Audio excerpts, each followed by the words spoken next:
Assalomu alaykum do'stlar. Bugun 72-mavzu uzunlik birliklari mavzusini ko'rib chiqamiz. Xo'p, bu mavzuda metr, detsimetr, santimetr, millimetr tushunchalarini o'rganamiz. Birinchi misolni tahlil qilishni boshladik. Rasmdagi kesma uzunligini aniqlang. Uni millimetr, santimetr, detsimetr va metrlarda ifodalang. Xo'p, bizga chizg'ich berilyapti. Bu chizg'ichni qaraydigan bo'lsak, 14 ni ko'rsatyapti. Har bir birligimiz 1 santimetrdan ekan. Demak, bu 14 santimetrga teng ekan. Endi buni millimetrga o'tkazadigan bo'lsak, 1 santimetrimiz teng bo'ladi 10 millimetrga. Demak, bu 140 millimetrga teng bo'lar ekan. Xo'p, ikkinchi misol.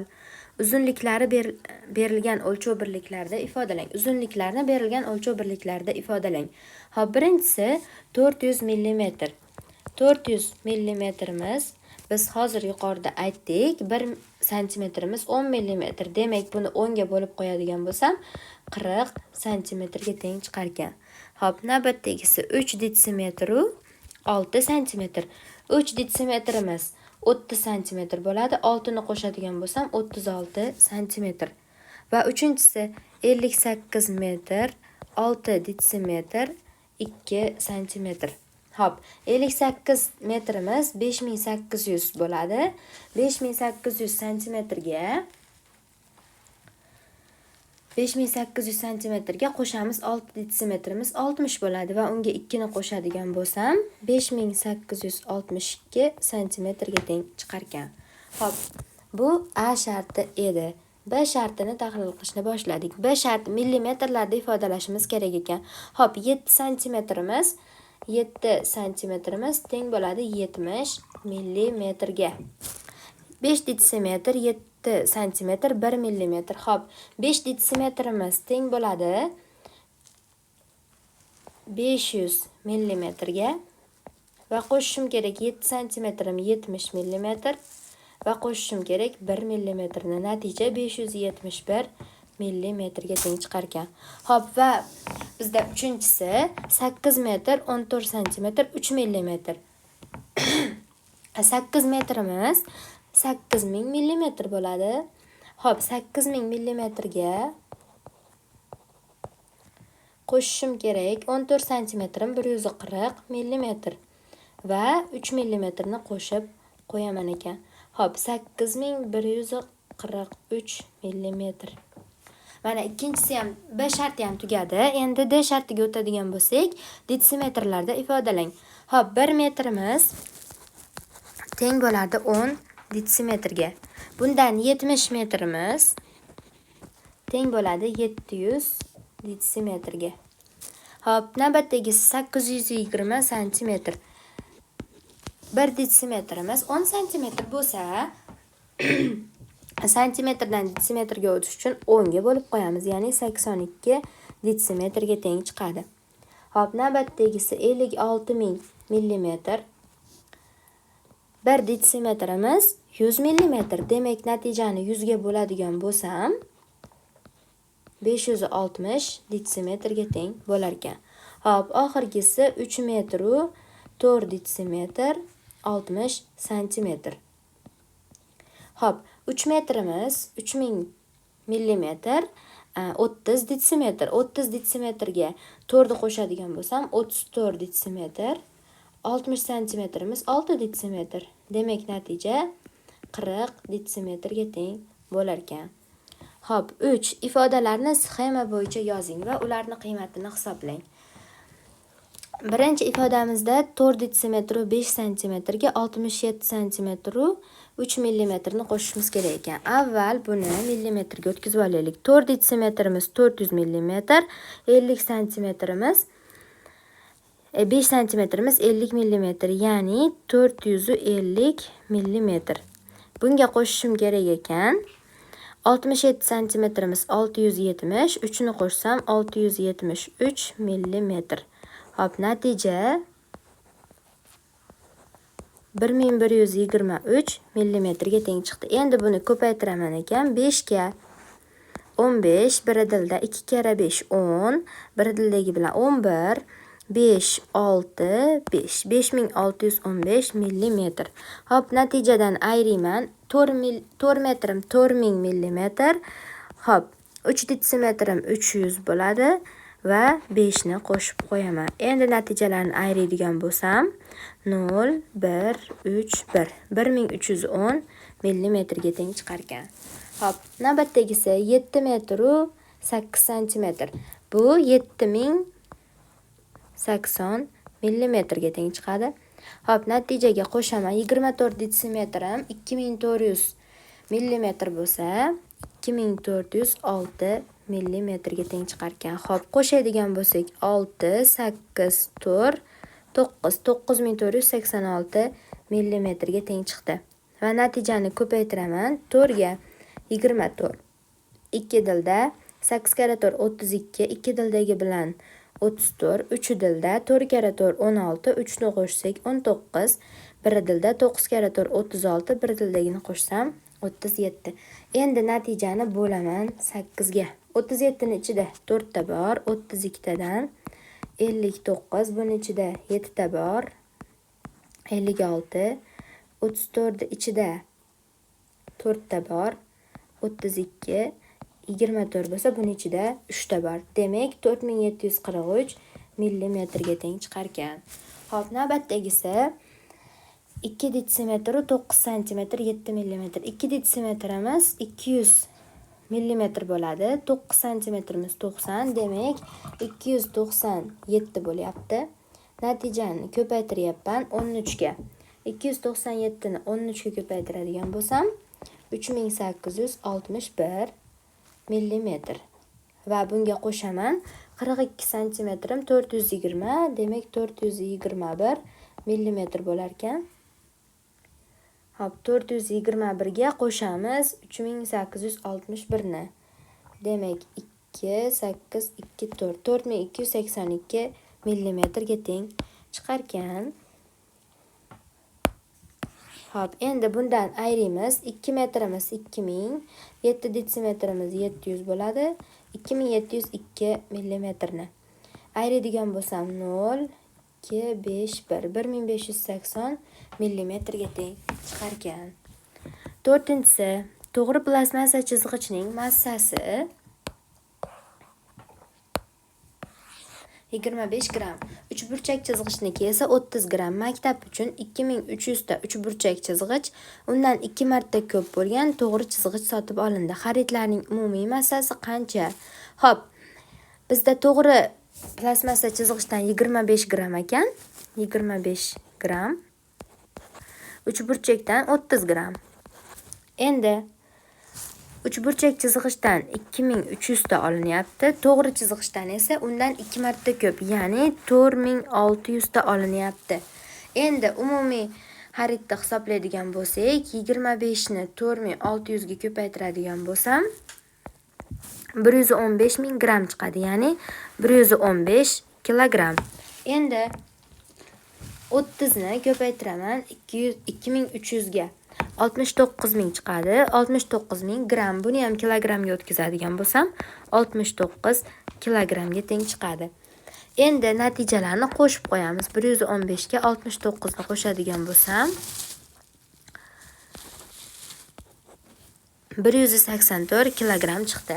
Hop, birinchi bo'lib mototsiklda bu 20 kilogramgacha yuk ko'tarar ekan, demak 184 kilogramni ko'tara olmaydi. Ikkinchisi 21 kilogramdan 100 kilogramgacha bu ham ko'tara olmaydi va uchinchisi 101 kilogramdan 300 kilogramgacha mana bunisi ko'tara oladi. Demak, katta yuk mashinasiga qo'yishimiz kerak ekan. 5. Qaysi likopchaning diametri eng katta? Diametr degani aylanada eng katta vatar, ya'ni diametr teng bo'ladi 2 ta radiusga. Hop, birinchi likopchamizda radius 80 mm ko'rsatyapti. Demak, bu tarafi ham 80 mm bo'ladi. Bundan ko'rinadiki, diametri 160 mm ga teng chiqar ekan. Demak, bu 160 mm. Hop, ikkinchisi 12 cm ekan. Buni millimetrga o'tkazsam 120 mm. Bu o'zi berilgan ekan. Uchinchisida Radiusi 1 detsimetr ekan. Demak, bu tarafi ham 1 detsimetr bo'lib turib, umumiysi 2 detsimetrga teng bo'ladi. 2 detsimetrimiz 200 millimetrga teng chiqadi. Xo'p, uchinchisi 9 santimetr ekan. Demak, bu yog'i ham 9 bo'lsa, umumiysi 18 santimetr yoki 180 millimetrga teng chiqar ekan. Endi qaysini diametri eng katta? Bizda 160, 120, 200, 180 chiqdi. Demak, o'z-o'zidan ko'rinib turibdiki, 200 millimetrimiz eng katta bo'lar ekan. 6. Chiziqni daftaringizga kataklar bo'yicha ko'chirib chizing. O'ng tomonda simmetrik chiziqni tasvirlang. Hosil bo'lgan shaklni perimetrini katak va santimetrlarda toping. Xo'p, biz o'ng tarafga ko'chirib chiqadigan bo'lsak, mana bu shakl hosil bo'lar ekan. Endi buni perimetrini hisoblaymiz. Perimetrini hisoblash uchun shunchaki kataklarni sanab qo'ysak ham bo'laveradi yoki mana bunday qilib to'ldirib olib hisoblasak ham bo'laveradi. To'ldirib olib hisoblaydigan bo'lsak, bo'yi 1, 2, 3, 4, 5, 6, 7, 8 da 8 katak bo'lyapti. Hop, endi bu tarafi ham 8 katak. Har bir katakni 1 santimetrdan desam 8 santimetr, 8 santimetrdan bo'ladi. Endi buni perimetrini hisoblaydigan bo'lsak, kvadratni perimetrini topish uchun 8 ni 4 ga ko'paytirib qo'yamiz. Ya'ni 32 santimetrga teng chiqar ekan. 7. Maktab xonasining bo'yi 7 metr 15 santimetr. Eni esa 2 metr 8 detsimetr qisqa. Xonaning perimetri bo'ylab plintus yotqizilishi kerak. Eni 85 bo'lgan eshik bundan mustasno. Qancha plintus sotib olish kerak? Plintus 2000 millimetrli planka holida sotiladi. Xona uchun nechta planka kerak? Xo'p, bo'yini yozyapmiz. Bo'yi 7 metr 15 santimetr, ya'ni 715 santimetr. Xo'p, eni santimetrga o'tkazadigan bo'lsam, mana buni 280 santimetr bo'ladi. Bu 715 dan 280 santimetr qisqa deyapti. Ya'ni 433 santimetrga teng chiqadi. Endi perimetrni hisoblaydigan bo'lsak, 2 ko'paytirilgan 715 plus 433 bo'ladi. Va buni hisoblaydigan bo'lsak, 2296 santimetrga teng chiqadi. Endi bundan eshik mustasno deyapti, ya'ni natijadan eshikni o'lchamini ayirib olamiz. Demak, 2000 bundan 85 ni ayiradigan bo'lsam, 2211 santimetrga teng chiqar ekan. Hop, endi 2000 millimetrli planka holida sotilar ekan plintusimiz, ya'ni bu 200 santimetr degani. 200 santimetr. 2211 ni 200 ga bo'ladigan bo'lsam, 11 chiqib turib, 11 qoldiq bo'ladi. Endi mana qoldiqqa ham yana bitta sotib olish kerak. Demak, 12 ta plintus sotib olish kerak planka. 8. O'tgan yili maktabda qizlar o'g'il bolalardan 42 nafar ko'p o'qigan. Hop, mana qizlar, mana bitta bolalar. Endi qizlar o'g'il bolalardan 42 nafar ko'p o'qigan. O'g'il bolalar x bo'lsa, qizlar x plus 42 ta o'qigan.